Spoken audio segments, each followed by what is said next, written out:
जय हिंद दोस्तों। हमारे जीके के चैनल्स पे आपका स्वागत है। और फिलहाल हम लोग आज जो है कि साइंस का क्वेश्चंस का डिस्कशन हम लोग देखेंगे। डिस्कशंस का एक ही मतलब है कि उसके एक क्वेश्चंस के आसपास के जितने भी वीवीआई क्वेश्चन बन सके, आपको रिकॉल हो सके, जो कहीं ना कहीं एग्जाम में वहाँ से क्वेश्चंस आपके बनते रहते हैं। तो चलिए हम लोग क्वेश्चन के ऊपर आते हैं।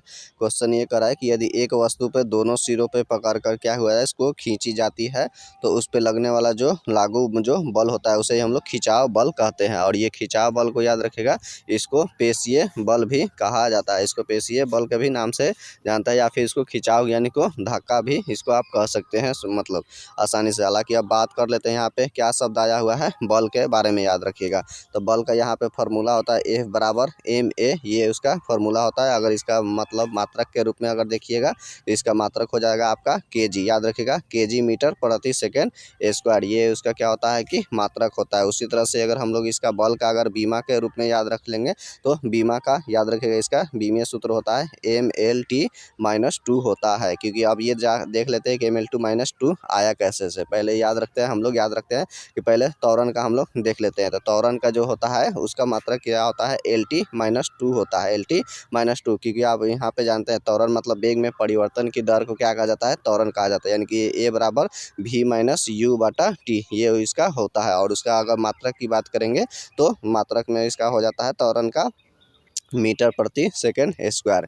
मीटर को यानी कि एल के रूप में ले लिए, और साथ ही साथ समय मतलब यह टाइम हो गया था, T⁻2 हो गया। तो ये ऊपर की तरफ में जब इसको हम लोग ले लेते हैं तो यह हो जाता है त्वरण का, याद रखिएगा, LT-2 हो जाता है, LT-2 हो जाता है। उसी तरह से चलिए अब हम लोग बल में रख देते हैं तो यहाँ से हमें प्राप्त हो जाएगा। क्योंकि फार्मूला क्या था, हमने लिखा था F बराबर ma, तो यहाँ पे रख लेते हैं। तो m क्या हो गया, मास हो गया, यानी कि m हो गया। और a का हमने आपको क्या लिखा था, LT-2 यानी कि त्वरण का, तो LT-2। तो इस तरह से आपको ये बल का बीमा निकल जाती है। जबकि बल एक याद रखिए कैसा राशि है, तो सदिश राशि है। ये आपको यहाँ से याद रखना होगा। चलिए नेक्स्ट क्वेश्चन के ऊपर बात करते हैं। तो नेक्स्ट क्वेश्चन ये है, हालांकि इससे जुड़ा हुआ और भी सवाल नीचे के प्रश्न में है, वहाँ पे आपको और इसके बारे में आगे की तरफ में बताएंगे। तो क्वेश्चन है कि ओजोन का जो है आणविक द्रव्यमान कितना होता है, तो 48 यूनिट होता है। अब यहाँ पे देख लेते हैं कि इसका द्रव्यमान आया कैसे। क्योंकि आप हम लोग जाते हैं ऑक्सीजन का परमाणु संख्या कितना होता है, 8 होता है, और उसके भार कितना होता है, तो 16 होता है। तो यह 16 होता है। जबकि ओजोन का सूत्र क्या होता है, याद रखिएगा, O3 होता है। ओजोन का सूत्र O3 होता है। और यह ऑक्सीजन की क्या है, तो अप्रूफ है। हमने क्या बोला, ऑक्सीजन के यह अप्रूफ है। समस्थानिक ना मार दीजिएगा कभी भी एग्जाम में। तो ऑक्सीजन का क्या है, यह अप्रूफ है। और इस तरह से इसमें हमने देखा कि 3 ऑक्सीजन से मिलकर बना हुआ है ओजोन। तो इसलिए इसका एक एक का चूंकि 16 है, तो 3 का इसका 3 हो गया, तो 16 × 48। इस तरह से आपका इस सवाल में आपको निकल गया। अब यहाँ पे ओजोन के बारे में और कुछ हम लोग देख लेते हैं। जैसे कि ये ओजोन का ये हो गया आपका ऑक्सीजन हो गया। तो इसके इन दो के बीच में क्या होता है कि डबल बॉन्ड पाया जाता है, और एक के बीच में यहाँ पे सिंगल बॉन्ड रहता है। तो ये चीज़ याद रखना होगा। तो इस तरह से यहाँ पे भी एक सिग्मा बॉन्ड बना, और एक यहाँ पे पाई बॉन्ड बना, और यहाँ पर भी एक सिग्मा बॉन्ड बना। यानी कि यहाँ पे दो आपको क्या देखने को मिला, तो सिग्मा बॉन्ड आपको ओजोन में देखने को मिलता है। और साथ ही साथ में याद रखना है कि एक यहाँ पे क्या होता है, एक पाई बॉन्ड देखने को मिलता है, जो कि यहाँ पे आपको हमने देखा यहाँ पे पाई बॉन्ड बन गया है। तो याद रखना है कि आपको ओजोन में 2 सिग्मा और एक पाई बॉन्ड देखने को मिलता है। उसी तरह से अब बात कर लेते हैं हम लोग ओजोन के बारे में। अच्छा हाँ, यहाँ पे एक और चीज़ आप ध्यान दीजिएगा। तो यहाँ पे क्या होगा कि कितना डिग्री का कोण बनता है, तो आपको याद रखना है कि 116.8 डिग्री का कोण बनता है ओजोन में, याद रखना है। उसी तरह से हम लोग आगे देखते हैं ओजोन की जो मापते हैं, किससे हम लोग मापते हैं, तो याद रखेगा कि डॉप्सन इसका डॉप्सन से ओजोन की माप की जाती है। और याद रखें ओजोन क्या होती है, एक परत होती है। ओजोन कैसा होती है, परत होती है, जो अल्ट्रा वायलेट किरण को क्या करते हैं, हमें रोकती है, याद रखना। यानी कि पराबैंगनी किरण को हमें यह रोकती है, जिससे आने से अगर क्योंकि पृथ्वी पर पराबैंगनी किरण ज़्यादा आएगी तो क्या होगा, स्किन खतरा होने का ज़्यादा खतरा हो जाता है। इसलिए पराबैंगनी किरण को यह रोकती है ओजोन का परत। और वैसे अगर बात करेंगे ओजोन परत कहाँ पे देखने को मिलेगा आपको, तो याद रखेगा ये आपको समताप मंडल में देखने को मिलता है ओजोन परत का। तो याद रखेगा इस तरह से, क्योंकि ये हम लोग का क्या हो गया, ये पृथ्वी हो गया, और पृथ्वी के ऊपर वाला इस यहाँ वाला भाग में कैसे भाग में ये आपका क्षोभ मंडल हो गया, और इसके ऊपर वाला में ये आपको समताप मंडल हो गया। तो इस वाला समताप मंडल में ही आपको देखने को मिलेगा ओजोन की परत वगैरह। और समताप मंडल में चूँकि ताप समान होता है इसलिए एरोप्लेन वगैरह चलने के लिए सबसे अनुकूल होता है माना जाता है। क्योंकि अभी हम लोग ओजोन पे है तो ओजोन से ही आते हैं। तो हमने आपको बता दिया कि ओजोन की मतलब डॉप्सन इकाई से मापते हैं और यह समताप मंडल में देखने को मिलती है और अल्ट्रावायलेट किरणों से हमें क्या करती है, बचाती है। बाकी हमने आपको इसमें बता दिया कि 2 सिग्मा, इसमें 2 सिग्मा बॉन्ड पाए जाते हैं और याद रखना है जबकि 1 पाई बॉन्ड पाया जाता है। और एंगल कितना बनाता है, तो 116.8 डिग्री का कोण यह बना देता है। उसी तरह से और बात करते हैं कि ओजोन का परत का जो छिद्र हुआ था तो वह कहाँ पे देखा गया था, तो अंटार्कटिका वाला क्षेत्र में जो था पृथ्वी का, तो वहाँ पे आपको देखने को मिला हुआ था। हालांकि उसकी मतलब जो हुआ था उसको किसने खोज किया हुआ था, तो ओजोन परत के, तो फोरियर ने, याद रखिएगा किसने खोज किया हुआ था, तो फोरियर ने किया हुआ था। और चूँकि ओजोन से संबंधित प्रोटोकॉल वगैरह भी बना हुआ है, तो याद रखिएगा वियना प्रोटोकॉल, वियना प्रोटोकॉल कब बना हुआ था, तो याद रखिएगा 1985 में। 1985 में वियना प्रोटोकॉल है जो ओजोन से संबंधित है, उसको एथी के लेकर। और कुछ ही समय के बाद में, या 2 साल के बाद में मतलब यह मॉन्ट्रियल प्रोटोकॉल आया। याद रखिएगा मॉन्ट्रियल प्रोटोकॉल कब आया था, तो 1987 में आया मॉन्ट्रियल प्रोटोकॉल। और हालांकि मॉन्ट्रियल कहाँ पे शहर में, कहाँ पे स्थित है, तो याद रखिएगा कनाडा में आपको मिलेगा, कनाडा में मिलेगा इस तरह से। तो आपको जो भी ओजोन से संबंधित महत्वपूर्ण जो भी क्वेश्चन थे हमने आपको यहाँ पे आपको रिकॉल करा दिया। चलिए अब नेक्स्ट क्वेश्चन की ओर बढ़ते हैं हम लोग। तो नेक्स्ट क्वेश्चन ये है कि हमारा कि एल्केन का जो है सामान्य सूत्र क्या होता है, तो देख लीजिए एल्केन का सामान्य सूत्र यही होता है कि CnH2n+2 होता है। कहने का मतलब जो होता है कि हाइड्रोजन की जो दुगनी संख्या यानी कि CnH2n और +2 हो गया। तो इस तरह से आप याद रखिएगा हाइड्रोजन की जो संख्या होती है वह कार्बन की संख्या का दुगना से 2 अधिक होता है, क्योंकि यहाँ प्लस में है 2 इसलिए 2 अधिक हो जाता है इस तरह से। और एन क्या है, मतलब वह मतलब कार्बन हो गया, यानी कि वह मतलब एक संख्या है, यानी कि डिजिट है उसमें आप कार्बन का रख सकते हैं। तो ये रखिएगा, ये होता है एल्केन। अब इसमें हम लोग कुछ देख लेते हैं कि मतलब ये एल्केन, याद रखिएगा हमने बोला 1 2 और ये 3। तो एक में याद रखिएगा आपको एल्केन, हाँ आपका हो गया, क्या हो गया कि एल्केन हो गया। उसी तरह से ये वाला दूसरा नंबर में हम लोग किसको रखते हैं, तो एल्कीन को रखते हैं। जबकि तीसरा नंबर में याद रखिएगा कि इसको एल्काइन को रखा जाता है, यानी कि एल्केन वाला में तो लास्ट में आपको ANE आपको मिलता है, मतलब उसी तरह से एल्कीन में ENE आपको अंत में उच्चारण देखने को मिलता है, जबकि एल्काइन वाला में YNE मिलता है। ये आपको थोड़ा सा ध्यान रखना होगा। उसी तरह से अब हम लोग इस तीनों को बारी बारी से सूत्र वगैरह हम लोग देख लेते हैं। तो देखिए यहाँ पे तीनों से बारी बारी सूत्र में अभी आपने जान लिया यह एल्केन का क्या होता है। एल्केन का सूत्र आपने तो देख लिया CnH2n, यह +2 हो गया, तो इसमें 2 बढ़ जाता है। जबकि एल्कीन वाला में हम आपको बता देते हैं इसका सूत्र होता है CnH2n, बस इतना ही इसका सूत्र आपको एल्कीन में देखने को मिलेगा। जबकि 3 नंबर एल्काइन वाला में उसमें 2 घट जाता है, यानी कि CnH2n-2 होता है। ये चीज़ आपको ध्यान में रखना होगा एल्काइन वाला में। उसी तरह से इसका बारी बारी से अगर बॉन्ड के बारे में हम लोग देख लेते हैं, तो याद रखना है कि आपको एल्केन वाला में क्या होता है आपको कि सिंगल बॉन्ड देखने को मिलेगा। जबकि एल्कीन वाला में, तो एल्केन में सिंगल हो गया, जबकि एल्कीन वाला में डबल बॉन्ड देखने को मिलेगा। जबकि ये एल्काइन वाला में 30 मतलब उसमें आपको ट्रिपल बॉन्ड देखने को मिलेगा। इसलिए सजा कर लिख लीजिए, देखिए 1 के सामने 1, 2 के सामने 2 और ये 3 के सामने 3। इस तरह से भी आप याद रख सकते हैं एल्केन, एल्कीन, एल्काइन, जो कि काफ़ी आपका सहूलियत होगा। उसी तरह से अगर हम लोग संकरण की बात करते हैं, तो संकरण के रूप में अगर हम लोग देखेंगे तो याद रखिएगा एल्केन वाला में ये 1 और ये 2 और ये 3। तो देख लीजिए इसमें संकरण में याद रखिएगा तो sp3 संकरण पाया जाता है एल्केन वाला में, sp3। और हीरा में भी आपको sp3 देखने को मिलेगा। उसी तरह से ये 2 वाला जो हो गया एल्कीन वाला में, इसमें sp2 संकरण देखने को मिलेगा। उसी तरह से यानी कि sp2 जो ग्रेफाइट में भी होता है। जबकि ये 3 नंबर में वाला में है, तो इसमें सिर्फ sp संकरण ही आपको देखने को मिलेगा। तो इस तरह से आप इसको याद रख सकते हैं। अब इसमें से कुछ आपको और भी हम बता देते हैं कि 1 नंबर वाला में जो एल्केन हो गया, जो यहाँ पे आपको हम सूत्र लिखे हुए हैं, यानी कि CnH2n और +2। तो ये वाला कैसा हाइड्रोकार्बन, चूँकि हाइड्रोकार्बन यानी कि हाइड्रोकार्बन किसको कहते हैं, कार्बन और हाइड्रोजन के सम्मिलित रूप को ही हाइड्रोकार्बन कहा जाता है। तो हाइड्रोकार्बन भी यह 2 तरह का होता है, याद रखिएगा। एक संतृप्त हाइड्रोकार्बन होता है, एक असंतृप्त हाइड्रोकार्बन होता है। तो याद रखना है कि संतृप्त जो हाइड्रोकार्बन है उसमें सिर्फ और सिर्फ ये एल्केन वाला जो समूह है इसी में आपको संतृप्त हाइड्रोकार्बन देखने को मिलेगा। जबकि असंतृप्त जो हाइड्रोकार्बन है यानी कि एल्कीन और एल्काइन, ये देखिए याद रखिएगा 2 नंबर और 3 नंबर में, यानी कि एल्कीन और एल्काइन वाला क्या होता है असंतृप्त हाइड्रोकार्बन देखने को मिलेगा आपको।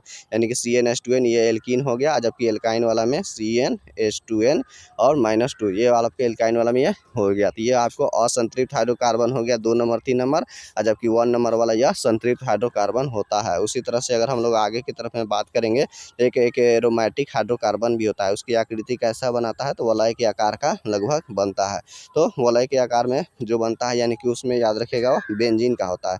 C6H6 में मुख्य रूप से इसको जाना जाता है, यानी कि कार्बन 6 हाइड्रोजन 6 हो जाते हैं। तो इसको यहाँ पे इस तरह से भी आप लिख सकते हैं इसको सजा करके। तो ये हो गया आपको ये बेंजीन का सूत्र हो गया, जो कि वलयकार बन जाता है। और यहाँ पर प्रत्येक मतलब एथी कार्बन के पास में एक एक हाइड्रोजन आपको रहता है, एक एक हाइड्रोजन आपको यहाँ पे रहता है। तो इस तरह से आप, और यहाँ पे कहीं आप ध्यान दे सकते हैं, यहाँ पे आपको डबल हो गया, तो फिर यहाँ पर भी डबल हो गया, और यहाँ पर भी एक डबल बॉन्ड हो गया, यानी कि डबल सिंगल। इस तरह से आप में इसमें अगर देखिएगा बेंजीन में, तो आपको याद रखना होगा कि इसमें सिग्मा बॉन्ड कितने पाए जाते हैं। तो इसमें सिग्मा बॉन्ड कितने होते हैं कि 12 होते हैं। उसी तरह से पाई बॉन्ड कितने होते हैं, तो एक जगह यहाँ डबल है, तो यहाँ पर भी एक पाई बॉन्ड बन गया, यहाँ पर भी एक पाई बॉन्ड हो गया, और एक यहाँ पर भी पाई बॉन्ड हो गया। तो इस तरह से आपको पाई बॉन्ड याद रखेगा कितने बनते हैं आपको, तो पाई बॉन्ड 3 बनते हैं ये बेंजीन वाला में। तो सिग्मा आपको याद रखना है कि 6 बनते हैं, ये सिग्मा का संकेत है, ठीक है। इसको आप 6 मत समझ लीजिएगा, ये वाला हमने जो अभी लिखा हमें ये वाला ये सिग्मा का संकेत होता है। तो इस तरह से सिग्मा बॉन्ड 12 हो गया, और जबकि ये वाला संकेत जो होता है ये पाई बॉन्ड का होता है। तो इस तरह से आपको पाई 3 बॉन्ड देखने को मिलेगा ये वाला बेंजीन वाला में। कहीं कहीं आपको याद रखेगा बेंजीन मतलब असंतृप्त हाइड्रोकार्बन में भी आपको मिल जाएगा कि बेंजीन किस में शामिल होता है, तो असंतृप्त हाइड्रोकार्बन में। तो इस तरह से आप यह याद रख सकते हैं। और चूँकि उसी तरह से आप देखिएगा कार्बन अगर एल्केन वाला समूह में, तो एक अगर आपको याद कर लेते हैं समूह से 1 से लेकर उसका कहाँ तक ले 10 वाला तक ले में आप याद कर लेते हैं, तो आपको क्या हो जाएगा कि काफ़ी उसका एल्कीन एल्काइन में भी आप परिवर्तन कर सकते हैं। कैसे कि कार्बन 1 वाला को क्या कहा जाता है कि मेथेन कहा जाता है, जबकि 2 वाला को क्या कहा जाता है एथेन, 3 वाला को प्रोपेन, और 4 वाला को ब्यूटेन कहा जाता है। 3 वाला कहने का मतलब देखिए संख्या भी आप रख सकते हैं, तो यहाँ से आपको निकल जाएगा फार्मूला में। जो नए स्टूडेंट है वो देख लीजिए, CN इसका फार्मूला CnH2n+2, ये क्या था आपको एल्केन का था।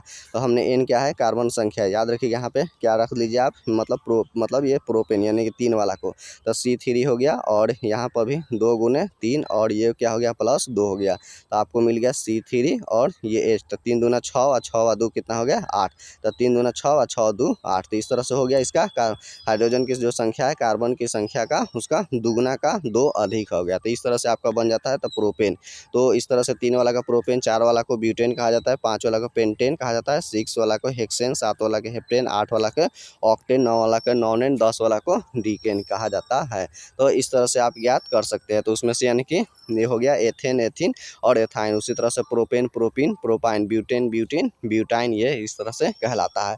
और उसका कभी कभी आप संख्या देखकर भी आप मतलब अंदाज़ा लगा सकते हैं कि यह किसका है। जैसे कि हमने आपको बता रहा हूँ, यहाँ पर ध्यान से दीजिएगा। C4 वाला के ले लेते हैं।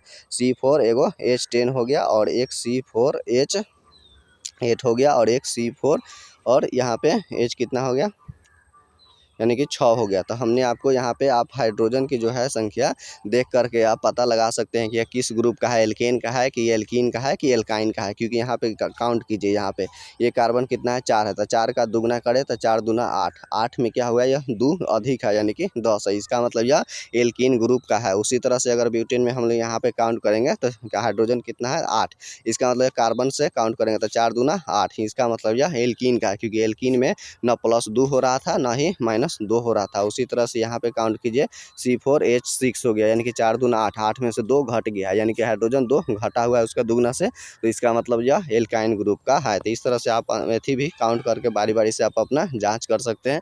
आपके ऑब्जेक्टिव में इस तरह से भी क्वेश्चन यहाँ से आपको बनते हैं। चलिए अब नेक्स्ट क्वेश्चन की ओर चलते हैं। तो नेक्स्ट क्वेश्चन ये कहता है कि हम लोग का जो शुक्र वाहिका होती है वह सामान्य मार्ग के निर्माण के लिए क्या होता है कि मूत्राशय से होकर के आने वाली नलिका के साथ जुड़ी हुई रहती है, जिसे हम लोग क्या कहते हैं, उसको मूल मार्ग कहा जाता है। मूल मार्ग कहा जाता है। अब ये यहाँ पे थोड़ा सा इसको चित्र के साथ आप समझने की यहाँ पे कोशिश कीजिएगा। मान लीजिए ये क्या है आपका कि मूत्राशय, मतलब यहाँ से यूरिन आपका क्या होता है कि निर्माण होता है, और ये क्या हो गया आपका कि है मूत्र यहाँ नलिका हो गया। तो इस तरह से आपका हो गया मूत्र नलिका यहाँ पे जा रहा है। तो आप यहाँ पे याद रखिए आप क्या विसन हो गया। विसन को अंग्रेजी में क्या कहा जाता है, टेस्टिस कहा जाता है। और ये यहाँ से क्या होता है कि इस तरह से पतला, मतलब ये नस के द्वारा ही मान लीजिए कि यहाँ से इसमें जाके प्रवेश करता है। ये हमने आपको तीर के रूप में दिखा दिया। तो यहाँ पर ही आपको क्या होता है कि स्पर्म का निर्माण होता है। टेस्टिस में ही आपको क्या होता है, मेल का, याद रखना है किसका, मेल का। यहीं पे विसन में यानी कि टेस्टिस में स्पर्म का निर्माण होता है, और यह एक एथी के द्वारा, नली के द्वारा इसमें क्या होता है कि ये मूत्र, ये क्या हो गया आपका मूत्र मार्ग हो गया, मूत्र मार्ग। और यहाँ पे क्या हुआ था, मूत्र का निर्माण हो रहा था यानी कि यूरिन का। तो इस तरह से यहाँ पे जो इसी वही क्वेश्चन यहाँ पे कह रहा है कि इसको शुक्र मतलब वाहिका मतलब को सामान्य करती, यही से होते हुए यहाँ से आती है मूत्र मार्ग में, और उसके पश्चात यह क्या होता है कि यूनि के द्वारा निकल जाता है। जब उसमें संभोग की प्रक्रिया यानी कि जब की जाती है तो उस समय से जो स्पर्म क्या होती है कि फीमेल्स के मतलब जाती है, और जाने के पश्चात उसके ओवरी से संपर्क होता है, जिसके कारण क्या होता है फर्टिलाइजर के बाद मतलब उसमें मतलब बच्चे मतलब जो गए थी वो प्रेग्नेंट हो जाती है लेडी। तो यही होता है कि जब नहीं यहाँ पे स्पर्म क्या हुआ मूत्र मार्ग तक ले पहुँचेगा। अब यहाँ पे कुछ आपको समझाने की कोशिश कर रहे हैं कि ये जो नलिका था, यही वाला आपको ये वाला नली को, ये वाला जो है नली, इसी को कहा जाता है कि मूल मार्ग कहा जाता है। अब यहाँ पे ज़रा सोचिए, क्योंकि यहाँ पर क्या हो रहा है कि आपको बन रहा था इस चीज़ का, यहाँ पे आपका क्या होता है कि स्पर्म बन रहा था यानी कि शुक्राणु बन रहा था। तो इस तरह शुक्राणु बन रहा था, तो ये यहाँ से जा रहा था। अब क्यों ना यहाँ से बीच से इसको क्या किया जाए कि काट के मतलब उसको काट दिया जाए, काट के या फिर उसको मोड़कर धागा से बांध दिया जाए। तो इस तरह से क्या हो जाता है, ये पुरुषों का क्या कहा जाता है, नसबंदी कहलाता है। पुरुषों का नसबंदी, इसको क्या कहा जाता है, इसको या तो सूत्रवाहिका छद्रिका कहा जाता है, या फिर अंग्रेजी में याद रखिएगा इसको बेसेक्टोमी के नाम से जाना जाता है। वैसे ज़्यादा तो एग्जाम में आपको बेसेक्टोमी ही मिलेगा, शुद्ध हिंदी आपको नहीं मिलेगा। बेसेक्टोमी आप इसको याद रखिएगा, पुरुषों का नसबंदी को कहा जाता है। उसी तरह से ट्यूबेक्टोमी, ट्यूबेक्टोमी के रूप में आपको फीमेल्स का जो होता है नसबंदी, उसको कहा जाता है, क्योंकि मतलब ट्यूबेक्टोमी। तो ट्यूबेक्टोमी आपको फीमेल सा हो गया, यानी कि वह ट्यूब में हो तो क्या होता है, फिलिपियन ट्यूब में चूँकि निषेचन होता है तो उसका वह ट्यूब ही काट कर मतलब हटा दिया जाता है। उसी के कारण से आपको क्या होगा कि वह ट्यूब में फीमेल का ट्यूबेक्टोमी हो गया, जबकि यह पुरुषों का क्या कहलाता है, बेसेक्टोमी कहलाता है। तो यही आपको यहाँ पे कुछ याद रखना होगा। अब देख लेते हैं कुछ यहाँ से कुछ जुड़ी हुई बातें, जैसे कि यहाँ पे हमने बोला कि आपको यहाँ पे स्पर्म बनता है यानी कि शुक्राणु बनता है, और ये नली यानी कि शुक्रवाहिका ये नली हो गया, और ये मूत्र मार्ग में आके यहाँ से मिल जाता है। तो वैसे स्थिति में अब यहाँ पे देख लेते हैं पुरुष का हार्मोन्स किसे कहते हैं, याद रखिएगा। तब मेल्स हार्मोन्स के रूप में कौन जाने जाते हैं, तो याद रखिएगा टेस्टेरोन, मतलब याद रखना है कि टेस्टेरोन जो हार्मोन्स होते हैं यानी कि टेस्टेरोन, तो ये टेस्टेरोन हार्मोन्स को ही याद रखना है कि ये टेस्टिस में बनता है, और यह टेस्टेरोन हार्मोन्स इसको कहा जाता है, और यही मेल्स हार्मोन्स के रूप में जाना जाता है। ये चीज़ आपको याद रखनी है। यानी कि बच्चों में जो होता है, जो कि युवा अवस्था में जो मतलब 12 से ऊपर जाने लगते हैं, यह काफ़ी ज़्यादा तेज़ी से बनने लगता है, उन पर हावी रहता है, और इसके वजह से क्या होता है कि लक्षण वगैरह देखना, जैसे कि लड़कों का मूंछ आना मतलब शुरू हो जाता है, शरीर गठीला हो जाता है, आवाज़ उसकी भारी होने लगता है। तो इस तरह से ये होता है टेस्टेरोन हार्मोन। उसी तरह से अगर फीमेल्स हार्मोन्स के रूप में जाने जाएंगे तो याद रखिएगा फीमेल्स हार्मोन्स को होता है, उसको क्या कहा जाता है, एस्ट्रोजन हार्मोन। उसको एस्ट्रोजन याद रखिएगा, एस्ट्रोजन। एस्ट्रोजन जो हार्मोन्स होते हैं वह फीमेल्स हार्मोन्स के नाम से जाना जाने लगता है। उसी तरह से क्योंकि जैसे ये एस्ट्रोजन हार्मोन्स उसके शरीर मतलब बनते हैं शरीर में, उस तरह से तो वह 12-13 साल से ऊपर वाला में तो आप देखिएगा कि वह उसके भी लक्षण वगैरह से फीमेल्स का सब दिखना आपको शुरू हो जाएगा। तो इस तरह की क्योंकि स्तन ग्रंथियाँ क्या हो जाएगी, उसकी बड़ी होने लगती है। उसके बाद में उसका जो होता है कि थोड़ा थोड़ा से शरीर में उभार वगैरह देखने को मिलने लगता है। तो यही आपको एस्ट्रोजन हार्मोन्स को, जिसको फीमेल्स हार्मोन्स कहा जाता है, और उसके कामुकता की तरफ यानी कि थोड़ा आकर्षित अगर करता है तो ये एस्ट्रोजन हार्मोन्स को ही कहा जाता है। इसीलिए इसको मतलब एस्ट्रोजन को फीमेल्स हार्मोन कहा जाता है, जबकि टेस्टोस्टेरोन को मेल्स हार्मोन्स कहा जाता है। अब यहाँ पे कुछ याद रखना, एक और जैसे फीमेल्स में 3 तरह के और हार्मोन होते हैं। तो एस्ट्रोजन हमने एक आपको बता दिया, उसी तरह से दूसरा वाला हार्मोन जो होते हैं वो प्रोजेस्टेरोन हार्मोन्स होते हैं। ये क्या होता है कि जब गर्भावस्था में जब बच्चे शिशु का पालन पोषण होने लगता है, तो वैसी स्थिति में प्रोटेक्शन देने का कार्य यानी कि उसको मतलब एक झिल्ली के रूप में बंद रहता है, तो वही प्रोजेस्टेरोन हार्मोन ही उस समय ज़्यादातर स्रावित होते रहता है। जबकि तीसरा हार्मोन सा याद रखेगा, वह रिलैक्सिन हार्मोन है। कौन सा होता है? रिलैक्सिन, यानी कि उसको शिशु को क्या कहता है, वह रिलैक्स देने का कार्य करता है। यानी कि जब बच्चे को, शिशु का जब जन्म हो रहा होता है, वैसे स्थिति में ग्रीवा को क्या कहती है, उसको चिपचिपा जो कि अदरा होता है, तो उसको चिपचिपा और मुलायम बना देता है, जिसके कारण क्या होता है, वो मार्ग खुल जाता है और इसके आसानी से बच्चे का क्या हो जाता है, नॉर्मल डिलीवरी हो जाता है। तो यह रिलैक्सिन हार्मोन्स ही होता है, ये याद रखिएगा। और आजकल डॉक्टरों के द्वारा यही रिलैक्सिन हार्मोन्स को क्या होता है कि दवा वगैरह दे करके उसको सुखा दे रहा है लोग, जिसके कारण लोग कहता है कि ऑपरेशन करके बच्चे को जन्म देना होगा कि माँ को इसके खतरा है। तो याद रखना है, यही रिलैक्सिन हार्मोन काफ़ी ज़्यादा उसको जन्म के समय स्रावित होता है। तो चलिए आगे की ओर क्वेश्चंस के ऊपर हम लोग देखते हैं। तो नेक्स्ट क्वेश्चन ये है कि एनपी एक क्या है? संक्रमण धातु नहीं है, यानी कि न्यूक्लियम कहा जाता है इसको। परमाणु संख्या इसका 93 होता है, क्योंकि हम जानते हैं कि 92 यूरेनियम का होता है, और इसका एनपी मतलब ये एफ ब्लॉक का ही तत्व है, ये चीज़ याद रखेगा। उसी तरह से 94 जो होता है, वह 94 जो परमाणु संख्या होता है, वह प्लूटोनियम का होता है। तो ये चीज़ याद रखना है, ये संक्रमण नहीं। अब संक्रमण देख लेते हैं कि संक्रमण धातुएं आखिर कौन होती है। तो याद रखिएगा, जो भी डी ब्लॉक के तत्व है, मतलब जो भी डी ब्लॉक के होते हैं, इस तरह से आप याद रख सकते हैं। तो ये वाला जो है ब्लॉक है, तो ये वाला डी ब्लॉक ही कहलाता है। तो डी ब्लॉक के सारे तत्व क्या होता है, क्योंकि ये वाला याद रखिएगा, ये एस ब्लॉक हो, ये वाला एस ब्लॉक हो गया, ये वाला आपको पी ब्लॉक हो गया, ये डी हो गया, नीचे की तरफ में आता है तो वह एफ ब्लॉक हो जाता है। तो याद रखेगा कि ये यही वाला होता है जो डी ब्लॉक होता है। इस डी ब्लॉक के सभी तत्व क्या कहलाते हैं? संक्रमण कहलाते हैं, क्योंकि इसके अंतिम कक्षा में यानी कि सब सेल में ही डी इलेक्ट्रॉन में मतलब भरे हुए रहते हैं, और याद रखिएगा अर्ध आधा ही भरे हुए रहते हैं, उसमें से आंशिक रूप से खाली ही रहता है, जिसके कारण ये क्या होता है, रंगीन यौगिकों का ये लोग निर्माण करता है। इसलिए इन्हें मतलब डी ब्लॉक के तत्व यानी कि संक्रमण धातुएं के रूप में इन्हें जाना जाता है। ये चीज़ आपको याद रखना होगा। उसी तरह से हमने बोला आपको यहाँ पे मतलब सब सेल होते हैं, यानी कि एस में याद रखिए, एस में कितने अधिक से अधिक 2 भर सकते हैं। उसी तरह से पी में याद रखिएगा 6 भरता है, उसी तरह से डी में 10 भरता है, और एफ में होता है उसमें 14 भर जाते हैं। तो इस तरह से आपको याद रखना होगा यहाँ पर।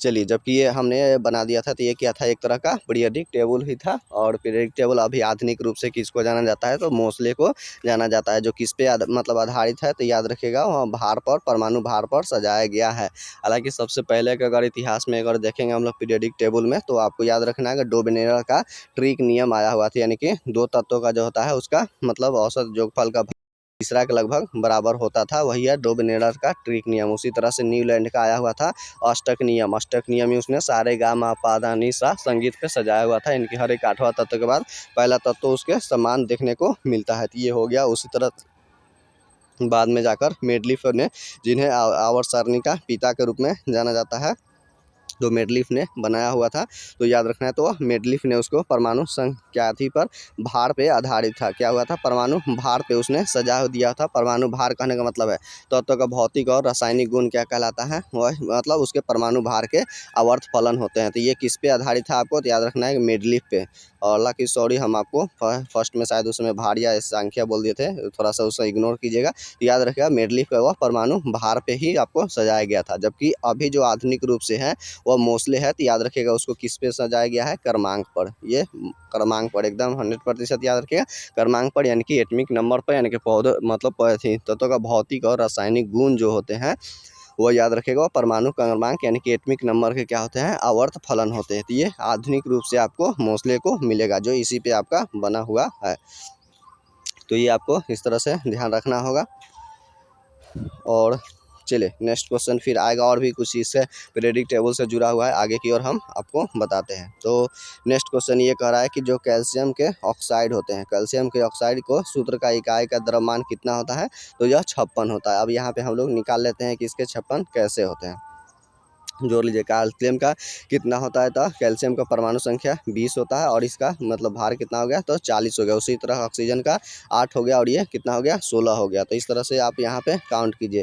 कैल्शियम एक है और ऑक्सीजन भी एक ही है, याद रखिएगा। तो इस तरह से आप यहाँ पे 40 और इसमें आप 16 जोड़ लेते हैं तो आपको 4 1 5 यानी कि 56 आपको निकल गया। यानी कि कैल्शियम का भार 40 हो गया और ऑक्सीजन का भार 16। इस तरह से टोटल मिला के कितना हो गया, इसका द्रव्यमान इकाई 56 आपको यहाँ पे निकल गया। तो ये इस चीज़ याद रखना होगा।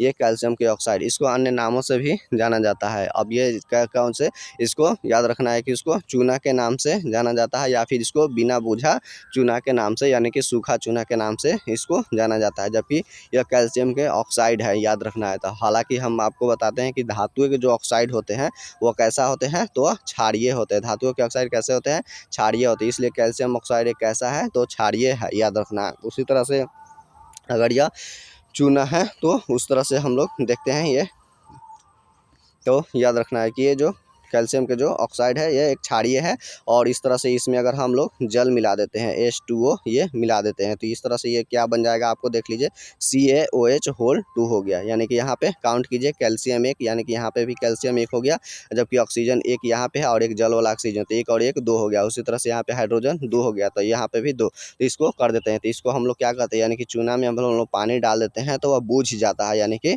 तो याद रखेगा, यह जबकि यह ऊष्माक्षेपीय विक्रिया होती है, तो याद रखें इस तरह से यह क्या हो गया, CaOH होल 2।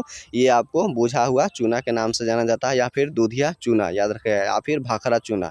3 नामों से जाना जाता है कैल्शियम हाइड्रोक्साइड को, बुझा चूना, भाखड़ा चूना या चूना का पानी के रूप में जाना जाता है। और यहाँ पे हमने आपको यहाँ पे बता दिए।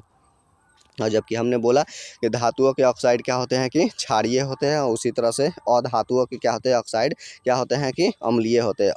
याद रख सकते हैं इस तरह से, अधातुओं के ऑक्साइड अम्लीय होते हैं। तो ये कुछ क्वेश्चंस यहाँ से बनते हैं।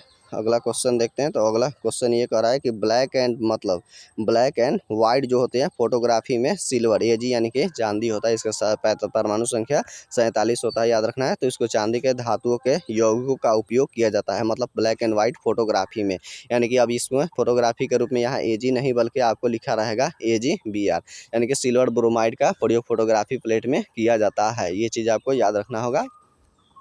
और उसी तरह से अगर यहाँ पे आपको Agi लिख मिला, सिल्वर आयोडाइड रहेगा, तो यह कृत्रिम वर्षा कराने में इसका प्रयोग किया जाता है, सिल्वर आयोडाइड का। उसी तरह से वोटिंग के समय में कुछ देख लेते हैं, तो सिल्वर नाइट्रेट का प्रयोग किया जाता है, AgNO3। ये होता है कि वोटिंग के समय नाखूनों पर स्याही वह लगाने में यही सिल्वर नाइट्रेट का प्रयोग किया जाता है, ये आपको याद रखना होगा।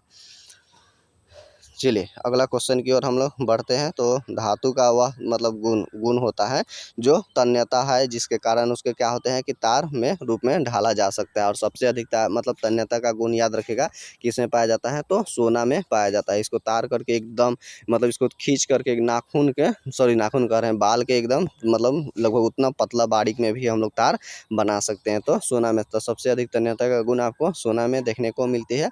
अब बात कर लेते हैं यहाँ पे कुछ धातुओं के बारे में। तो जैसे याद रखिएगा, धातुओं में एक तन्यता का गुण पाया जाता है और धातुओं के, चूंकि हम जो जैसे ही आपको धातु बताएंगे जस्ट उसका अपोजिट याद रखेगा कि अधातु का भी गुण देखने को मिलेगा। तो धातुओं में तन्यता का गुण पाया जाता है, इसका मतलब अधातुओं में तन्यता का गुण नहीं पाया जाता। उसी तरह से धातुओं क्या होते हैं, वह विद्युत के सुचालक होते हैं। हमने क्या बोला आपको, सुचालक होते हैं। उसी तरह से अधातु क्या होते हैं, विद्युत का कुचालक होते हैं, यानी कि इसमें मुक्त इलेक्ट्रॉन नहीं पाया जाता है। जबकि ग्रेफाइट में सिर्फ एक अपवाद में है, आपको ग्रेफाइट अधातु होते हुए भी विद्युत का क्या होता है कि सुचालक होता है, ये चीज़ याद रखना होगा। उसी तरह से धातुओं में हमें मुक्त इलेक्ट्रॉन पाए जाते हैं, जबकि अधातुओं में मुक्त इलेक्ट्रॉन नहीं पाया जाता। उसी तरह से धातुओं के बाह्यतम कक्षा में या तो 1 रहेगा, या तो 2, या तो 3 इलेक्ट्रॉन देखने को मिलता है, ये चीज़ याद रखना होगा। उसी तरह से अधातुओं के बाह्यतम कक्षा में याद रखना है अधातुओं के 5 और 6 और एक साथ ये होता है। उसी तरह से धातुओं क्या होते हैं, विद्युत धनात्मक होती है, यानी कि यह इलेक्ट्रॉन को त्याग करती है। उसी तरह से अधातु होती है विद्युत ऋणात्मक होती है, यानी कि इलेक्ट्रॉन को यह ग्रहण करती है। ये चीज़ आपको यहाँ पर ध्यान देना होगा। उसी तरह से जो धातुएं होते हैं उनका क्वथनांक उच्च होता है, जबकि अधातुओं के क्वथनांक निम्न होते हैं। जबकि धातुएं के होती है ना ऑक्साइड कैसा बनाती है, क्षारीय बनाती है, जबकि अधातुओं की ऑक्साइड जो होती है ये अम्लीय निर्माण करती हैं। तो ये चीज़ आपको कुछ धातुओं से याद रखना। धातुओं में याद रखेगा आघातोवर्धनीय का गुण पाया जाता है। आघातोवर्धनीय का मतलब उसको पीट करके चादरे के रूप में बना सकते हैं, जबकि अधातुएं भंगुर होते हैं, यानी कि वह चूर चूर हो जाता है। उसी तरह से अगर हम लोग बात करते हैं धातु वाला में और एगो चीज़ में, तो धातु कठोर होते हैं, जबकि अधातु क्या होते हैं कि वह मुलायम होते हैं। तो हमने बोला कि धातु क्या होते हैं, यानी कि कठोर यानी कि ठोस होते हैं। लेकिन एक अपवाद में आ जाता है इसमें से पारा, ऐसी जो है पारा यह लिक्विड के रूप में देखने को मिलेगा, जबकि अधातुओं के ऑक्साइड याद रखिएगा वह ठोस नहीं, वह मुलायम होते हैं। और इसमें अधातुओं में भी एक अपवाद है, याद रखिएगा ब्रोमीन। ब्रोमीन कैसा है, अभी अधातु एक द्रव के रूप में आपको देखने को मिलेगा। तो इस तरह से हमने आपको मोटा मोटी जो भी धातु से जुड़ा हुआ था हमने आपको उसमें बता दो, यानी कि मेटल और नॉन मेटल्स के बारे में, यहाँ से एग्जाम में अक्सर क्वेश्चन बनते हैं। चलिए नेक्स्ट क्वेश्चन की ओर आते हैं। तो नेक्स्ट क्वेश्चन हम लोग का ये कहता है कि सामान्य रूप से है क्या है कि सामान्य रूप से एक उदासीनीकरण अभिक्रिया को क्या कहा जाता है, क्षार प्लस अम्ल में यानी कि लवण और जल का रूप में लिखा जा सकता है। अब यहाँ पे क्या हो जाती है कि जैसे कि मतलब जो भस्म क्या करते हैं वह जल में क्या हो जाती है कि घुल जाती है, तो घुलने के पश्चात वह लवण और जल का निर्माण करती है। हालांकि यह क्षार जैसा मतलब यह प्रदर्शित गुण नहीं पड़ते हैं, क्योंकि जो मतलब यहाँ पे याद रखेगा जो जल में विलय और एक अविलय के आधार पे बांटा जाता है। तो याद रखना है कि जो जल में, हालांकि पहले यहाँ पे हम लोग देख लेते हैं तब उधर की तरफ में चलेंगे। तो यहाँ पे एग्जाम्पल बैठा लेते हैं, यानी कि ये क्षार के रूप में कहा गया। तो यहाँ पे हम क्षार के रूप में लिख सकते हैं NaOH, यानी कि ये कैसा है, क्षार हो गया। और अम्ल में HCl, ये क्या हो गया हमारा अम्ल हो गया। तो NaOH यानी कि कास्टिक सोडा जो हो गया आपको यहाँ पे ये क्षार हो गया। और जबकि अम्ल में हाइड्रोक्लोरिक अम्ल जिसको म्यूरेटिक अम्ल भी कहते हैं, तो ये हो गया। और ये इस तरह से अभी आपको क्या बन जाएगा, NaCl, यानी कि ये लवण हो गया, और H2O यहाँ पे ये जल हो गया। तो सॉरी वहाँ पे वीडियो क्या हुआ था, स्टॉप हो गया था, तो फिर से देख लीजिए। तो ये NaOH ये क्षार हो गया, उसी तरह से ये HCl अम्ल हो गया। इस तरह से ये लवण का निर्माण हो गया। लवण यानी कि इसको नमक के नाम से जाना जाता है NaCl, और ये H2O यानी कि ये जल हो गया। तो यह अभिक्रिया कैसी हो गई कि उदासीनीकरण अभिक्रिया आपको बन गया। अब यहाँ पे देख लेते हैं कि जो मतलब जो थी भस्म होते हैं, याद रखेगा जल में, तो अगर वह जल में घुल करके जल में घुल जाते हैं, घुलने के पश्चात अगर वह घुल गए तो कैसा होता है कि वह कैसा क्षार बन जाता है। कैसा बन जाता है, वह क्षार का बन जाता है। और जो जो जो भस्म जल में घुलनशील हो जाते हैं उन्हें क्षार कहते हैं। क्षार कैसा होता है कि कड़वा मतलब ये महसूस होता है, यानी कि खाने में याद रखिए कड़वा होगा। उसी तरह से अगर हम लोग कुछ देर के लिए यहाँ पर देख लेते हैं, जबकि अब जल में अविलय होता है, तो वह यानी कि जो याद रखने को वह जो अम्ल के साथ प्रतिक्रिया करके वह क्षार मतलब नहीं बनाने के पश्चात वह लवण और जल बनाता है, वही आपका मतलब उदासीनीकरण अभिक्रिया का उदाहरण हो गया आपको। तो चलिए, और इसमें से कुछ चीज़ें आपको हमने बता देता हूँ यहाँ पे अम्ल के बारे में, याद रखेगा अम्ल हो गया और ये आपका क्षार हो गया। तो अब चलिए इसमें से हम लोग कुछ क्वेश्चंस के ऊपर बहुत सारे इसमें से बनते हैं। अम्लीय मतलब विलयन, याद रखिएगा इसका। अब यहाँ पे कुछ आपको यहाँ पे हम पीएच स्केल की खोज किसने किया हुआ था, तो सोरेनसन ने किया हुआ था। तो और यहाँ से 1 से शुरू होता है, 1 2 3 4, इस तरह से यहाँ 7 से, और यहाँ से आ जाएगा लास्ट तक ले, तो ये 14 हो जाता है। तो ये हो गया 13 हो गया, और उसी तरह से ये 12 हो गया। तो ये एक स्केल हो गया, हमने आपको बना दिया। और ये स्केल में याद रखिएगा, तो ये आपको पीएच स्केल है, जो कि 1 से लेकर कहाँ तक ले 14 तक ले निर्धारित रहता है इस पे अंक। और प्रत्येक एक दूसरे के बीच में वह 10 के एथी में बटा हुआ रहता है। उसी तरह से तो पीएच स्केल की खोज सोरेनसन ने किया हुआ था। और ये 7 से जैसे ही कम होगा, याद रखिएगा ये अम्लीय होते हैं। उसी तरह से 7 से अधिक वाला को क्या कहा जाता है कि क्षारीय गुण कहा जाता है। उसी तरह से अब ये 7 वाला जो होता है ये उदासीन होता है। 7 जो हो गया, जैसे साधारण जो जल होते हैं वह उदासीन होते हैं। उदासीन है मतलब उस तरह का कोई का स्वाद का एहसास नहीं होता। जो अम्ल होते हैं, याद रखिएगा, वह स्वाद में खट्टे होते हैं, जबकि मतलब क्षार जो होते हैं वह स्वाद में कैसे होते हैं, कड़वे होते हैं। अब इस पे से अन्य कुछ गुण देख लेते हैं। जब हमने बोला कि 7 से कम वाला है वह अम्लीय हो गया, जबकि 7 से अधिक वाले ये क्षारीय हो जाते हैं।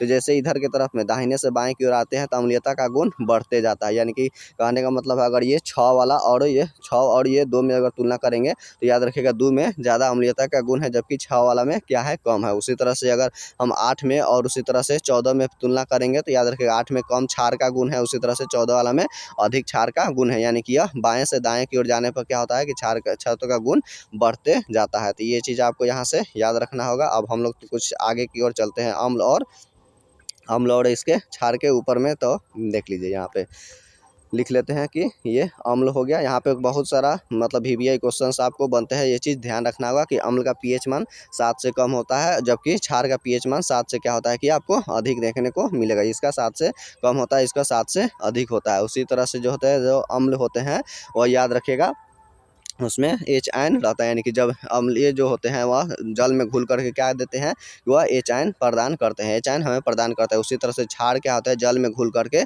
OH आयन प्रदान करते हैं, यानी कि हाइड्रोक्साइड आयन यह क्या करता है कि यह मतलब क्या करते हैं, तो याद रखिएगा अम्लों में H आयन रहता है, उसी तरह से जल में घुल करके, जबकि हाइड्रोक्साइड ये हो गया कि क्षार में उसमें घुलते हैं तो ये बन जाते हैं। और यहाँ पे एक चीज़ आपको ध्यान देना होगा कि एक आर्हेनियस, 3 तरह का आपको नियम मिला था, A, B और C। ए से मतलब हो गया आर्हेनियस के अनुसार में, और जबकि B के अनुसार ब्रांस्टेड और लॉरी के हिसाब से, जबकि C क्या है आपको लुइस में, हालांकि यह C नहीं आ रहा है, लेकिन लुइस में लास्ट में सौ लगभग, यानी कि C के जैसा आ रहा है उच्चारण स्थान में। तो इस तरह से आप पकड़ सकते हैं। तो देखिए आपको हम बहुत जोर और VBI क्वेश्चन आपको बताने जा रहे हैं, यहाँ पे ध्यान दीजिएगा। ये मतलब आर्हेनियस के अनुसार कहता है कि अम्ल एक वह यौगिक है जो क्या करता है कि H आयन देता है। हमने क्या बोला आपको कि H आयन देता है, वही क्या है, अम्ल है। H आयन दिया यानी कि वही अम्ल है। इसका मतलब क्या है कि जो OH माइनस यानी कि हाइड्रोक्साइड आयन दिया वह क्या है, क्षार है।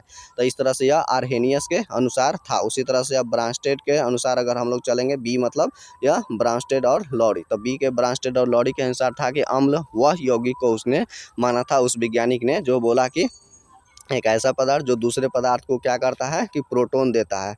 हमने क्या बोला कि प्रोटॉन प्रदान करता है, तो वही पदार्थ मतलब अम्ल है जो प्रोटॉन दूसरे को प्रदान करे, तो वह अम्ल हो गया। इसका मतलब क्या है, जो प्रोटॉन को ग्रहण करे, प्रोटॉन को क्या करे कि वह ग्रहण करे, मतलब तो वह क्या हो गया, यानी कि क्षार हो गया। तो ये ब्रांस्टेड और लॉरी का सिद्धांत था कि जो प्रोटॉन को प्रदान करता है दूसरा यौगिक को, वही मतलब क्या है, वह अम्ल है, और जो ले रहा है वह क्षार हो गया। उसी तरह से अगर बात करते हैं C यानी कि लुइस के सिद्धांत के अनुसार, तो लुइस का सिद्धांत में ये कहता है कि जो इलेक्ट्रॉनों का मतलब C वाला में, तो याद रखिएगा इलेक्ट्रॉनों का एक निर्जन जोड़ी यानी कि लोन पेयर ऑफ इलेक्ट्रॉन होते हैं, वह ग्रहण करता है, यानी कि जो मतलब पदार्थ एक निर्जन जोड़ी इलेक्ट्रॉनों का ग्रहण करता है वही कैसा है कि अम्ल है। तो जो ग्रहण कर रहा है मतलब तो वह अम्ल हो गया। इसका मतलब जो प्रदान कर रहा होगा, कोई ना कोई प्रदान कर रहा होगा, तभी तो ये ग्रहण कर रहा है। तो याद रखना है कि जो प्रदान कर रहा था एक जोड़ी इलेक्ट्रॉन, तो मतलब लोन पेयर ऑफ इलेक्ट्रॉन, तो वह क्या था कि क्षार था। तो ये तीनों सिद्धांत आपको यहाँ पे बारी बारी से आपको पूछे जाते हैं। उसी तरह से कुछ अम्ल वगैरह में हम लोग pH का वैल्यू में अब यहाँ पे हम लोग देख लेते हैं। जैसे कि आपको सबसे अधिक अम्लीय किसका कौन होता है कि HCl होता है, और इससे कम वाला अगर हम बात करेंगे तो नाइट्रिक अम्ल होता है, तो HNO3 ये नाइट्रिक अम्ल होता है। और इससे भी अगर pH मान कम होता है तो याद रखना है आपको सल्फ्यूरिक अम्ल का होता है, H2SO4 ये होता है। और उससे भी कम में आपको याद रखेगा तो जो एसिटिक अम्ल होता है, जिसको एसिटिक अम्ल यानी कि सिरका जिसको कहा जाता है, तो CH3COH ये आपका हो गया एसिटिक अम्ल। तो याद रखिएगा सबसे अधिक अम्लीय HCl, उससे कम हो गया नाइट्रिक अम्ल, उससे कम सल्फ्यूरिक अम्ल, और उससे कम हो गया आपको एसिटिक अम्ल, यानी कि अचार वगैरह में ये चीज़ आपको देखने को मिलेगा। तो अब हम लोग कुछ अन्य अम्लों के बारे में देख लेते हैं। जैसे कि दूध में क्या पाया जाता है, तो लैक्टिक एसिड पाया जाता है। उसी तरह से अंगूर और इमली में टॉर्टेरिक अम्ल पाया जाता है, और घास और पत्तों में बेंजोइक अम्ल पाया जाता है। उसी तरह से मूत्र में यूरिक अम्ल पाया जाता है, और जो एथी होते हैं टमाटर में ऑक्जेलिक अम्ल पाया जाता है। याद रखना है कि टमाटर में ऑक्जेलिक अम्ल पाया जाता है। और ये जो जंक लग जाते हैं, लोहा के जंक वगैरह धब्बा वगैरह छुड़ाने में भी ऑक्जेलिक अम्ल का ही प्रयोग किया जाता है। जबकि दूध में लैक्टिक एसिड पाया जाता है, हालांकि जो शरीर में थकान वगैरह भी महसूस होता है तो वह भी लैक्टिक एसिड के कारण ही आपको जमाव के कारण हो जाता है। तो ये चीज़ भी आपको याद रखना होगा। और आगे की तरफ में देख लेते हैं, तो उसी तरह से नींबू और संतरा में भी सिट्रिक अम्ल पाया जाता है, जबकि सिरका में एसिटिक अम्ल पाया जाता है। सिरका मतलब वह एसिटिक अम्ल, यही हमने आपको लिखा था, मतलब CH, यहाँ पे लिख लीजिए CH3COOH ये होगा आपका सिरका, यानी कि एसिटिक अम्ल, जिसको हम लोग मतलब अचार वगैरह में प्रयोग करते हैं, डालते हैं। उसी तरह से जैसे कि बिच्छू का डंक हो गया और मक्खी का जो वह मधुमक्खी वगैरह काटता है, तो उसमें भी फॉर्मिक अम्ल पाया जाता है। फॉर्मिक अम्ल को मेथनोइक अम्ल भी कहा जाता है, HCOOH ये हो गया मेथनोइक यानी कि फॉर्मिक अम्ल होता है। तो ये इसका फॉर्मूला होता है। उसी तरह से आज कुछ अब पीएच मान वगैरह की बात कर लेते हैं। तो पीएच स्केल यानी कि power of hydrogen pH scale बराबर माइनस लॉग, याद रखिए ये होता है, इसका सूत्र होता है। तो इस तरह से ये सूत्र होता है पीएच स्क्वायर बराबर लॉग एच आयन, यानी कि इसको अब हम इस तरह से भी प्लॉट के लिख सकते हैं। कभी आपको एग्जाम्पल में मिलेगा तो घबराइएगा नहीं। इस तरह से पीएच स्क्वायर बराबर लॉग एच प्लस आयन, तो ये इस तरह होता है। उसी तरह से आप पीएच वैल्यू देख लेते हैं। सबसे अधिक किसका, मतलब सबसे अधिक पीएच मान किसका होता है, तो HCl का होता है। हालांकि ये पेट से भी पचाने में काफ़ी ज़्यादा सहायक होता है, यानी कि जठरस से, यानी कि गैस्ट्रिक जूस का यहीं से यह निकलता है। HCl इसका पीएच मान 1 होता है, जबकि नींबू का याद रखिएगा 2.2 पीएच मान होता है। जबकि याद रखेगा, जबकि एसिटिक अम्ल का कितना होता है, 2.4 होता है। और उसी तरह शराब का कितना होता है, 2.8 होता है। ये चीज़ आपको याद रखना है। जबकि मूत्र का पीएच मान कितना होता है, तो 6 होता है। मूत्र का 6 होता है। उसी तरह से दूध का 6.4 होता है। दूध का कितना होता है, 6.4 होता है। और ठीक है, लार का कितना होता है, 6.5 होता है। और जबकि खून का कितना होता है, तो 7.4 होता है। जबकि समुद्र नमक का समुद्र के जल का कितना होता है पीएच मान, तो 8.4 होता है। तो ये कुछ पीएच मान जहाँ से आपके एग्जाम्स में अक्सर क्वेश्चन बनते रहते हैं, ये आपको याद रखना होगा। चलिए नेक्स्ट क्वेश्चन के ऊपर बात करते हैं। तो नेक्स्ट क्वेश्चन कह रहा है कि एक न्यूरॉन, क्या होता है कि एक न्यूरॉन, अच्छा हाँ, उसमें से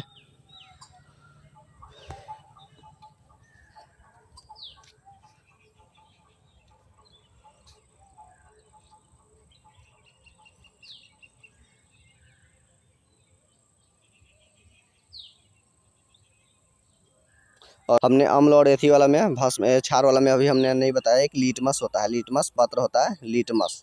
लिटमस पत्र पे ही आप देखकर भी पता चल सकता है कि अम्ल है कि क्षार है। तो याद रखिएगा, ऐसे लिटमस का रंग कैसा होता है, तो याद रखिएगा वह बैगनी रंग का होता है। कैसा होता है, यह बैगनी रंग का होता है। उसी तरह से अब हम लोग देख ले, जैसे कि लिटमस पत्र, तो जो अम्ल होता है वह नीले लिटमस पत्र को लाल कर देता है। अम्ल, अम्ल जो होता है इसको आप ट्रिक के तौर पे लिख सकते हैं अनिल, अनिल, अनिल भी लिख सकते हैं। यानी कि अ से जो अम्ल हो गया, यह नीले लिटमस पत्र को कैसा कर देता है, लाल कर देता है। इसका मतलब क्षार क्या करता है कि लाल लिटमस पत्र को क्या कर देता है, वो नीला रंग का कर देता है। और उसी तरह से अगर हम लोग जब क्या जैसे मिथाइल जो ऑरेंज होता है, तो मिथाइल ऑरेंज में तो याद रखेगा अम्ल, अम्ल और ये इस तरह से क्षार। तो जो मिथाइल ऑरेंज होता है उसको अम्ल क्या करता है, लाल रंग का कर देता है। जबकि क्षार कैसा कर देता है, तो वह उसको नीला रंग का कर देता है। ये प्रदर्शित आपको मिलता है। उसी तरह से फिनेप्थेलीन होता है, तो फिनेप्थेलीन का रंग क्या करता है कि अम्ल रंगहीन कर देता है। उसी तरह से रंगीन कर देता है। और जबकि क्षार क्या करता है कि फिनेप्थेलीन को रंग को क्या कर देता है, गुलाबी रंग का कर देता है। तो यहाँ से ये कुछ VVI क्वेश्चंस थे। चलिए अब नेक्स्ट क्वेश्चन की ओर आगे बढ़ते हैं।